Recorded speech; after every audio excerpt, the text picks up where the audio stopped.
Konkan dreams, निसर्गाच्या निकट, AC deluxe rooms, veg non veg authentic Malvani food, Punjabi and Chinese.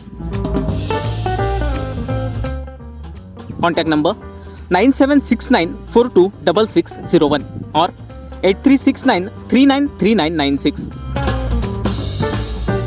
Address Konkan dreams, Jai Ganesh Mandir road, Medha, Malvan 416606. Sawantwadi Redi राज्यमार्गावर शिरोडा नाका ते मळगाव बायपासवर जाणाऱ्या रस्त्यालगत गॅस पाईपलाईनचं काम अगदी पावसाच्या तोंडावर सुरू करण्यात आलं.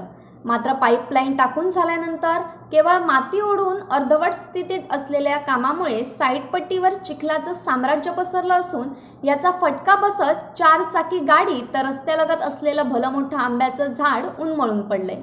हे झाड लगतच्या व्यावसायिकाच्या शेडवर पडल्यामुळे त्याचं मोठ्या प्रमाणावर नुकसान झालंय.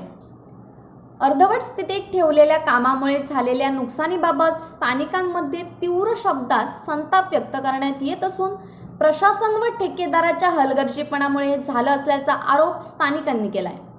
या नुकसानीला जबाबदार कोण असा संतप्त सवालही स्थानिकांमधून उपस्थित झालाय. सावंतवाडी शहरापासून झारा पत्रादेवी बायपासवर जाणाऱ्या या गॅस पाईपलाईनला सुरुवातीलाच माझगाव ग्रामस्थांनी विरोध केला होता. विशेष म्हणजे बऱ्याच वर्षांनंतर या रस्त्याचं नूतनीकरण करण्यात आलं होतं. त्यासाठी लाखो रुपयांचा निधी खर्च करण्यात आला होता.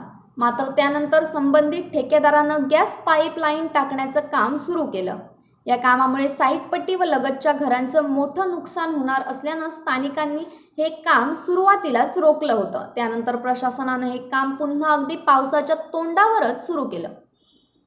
याचाच परिणाम म्हणून 6 ते 7 फूट खोदाई करून टाकलेल्या गॅस पाईपलाईनवर केवळ माती ओढल्यामुळे शहरात पावसाचं पाणी शिरून चिखलाचं साम्राज्य पसरलंय.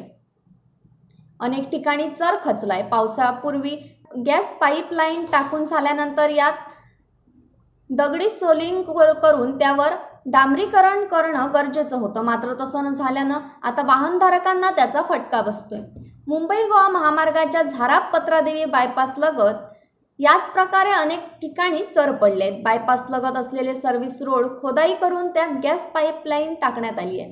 हे काम सुरू करताना स्थानिकांनी ठेकेदाराला याबाबत कल्पना दिली होती. मात्र ठेकेदाराच्या माणसांकडून उडवाउडवीची उत्तरं दिली जात होती.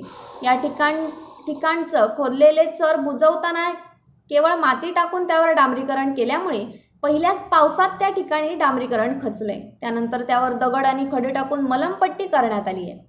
त्यामुळे डांबरीकरणाचा खर्च वाया गेला तो वेगळाच, मात्र वाहनधारकांना व स्थानिकांना याचा मोठा फटका बसत असून वाहतुकीसाठी धोका निर्माण झाला. याबाबत महामार्ग प्राधिकरणाच्या अभियंत्यांची वेळोवेळी संपर्क साधूनही त्यांनी याकडे दुर्लक्ष केलंय.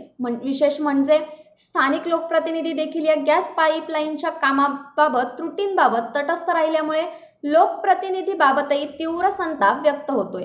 प्रशासनानं याबाबत लक्ष देऊन या समस्या त्वरित दूर कराव्यात अशी मागणी स्थानिकांमधून केली जाते. Bureau news Kokanshahi. असे नवनवीन व्हिडिओ पाहण्यासाठी कोकणशाहीचं यूट्यूब चॅनल सबस्क्राईब करा व बेल बटन प्रेस करा. तसेच फेसबुक पेज लाईक करा आणि इंस्टाग्राम पेज व ट्विटर पेजला फॉलो करायला विसरू नका.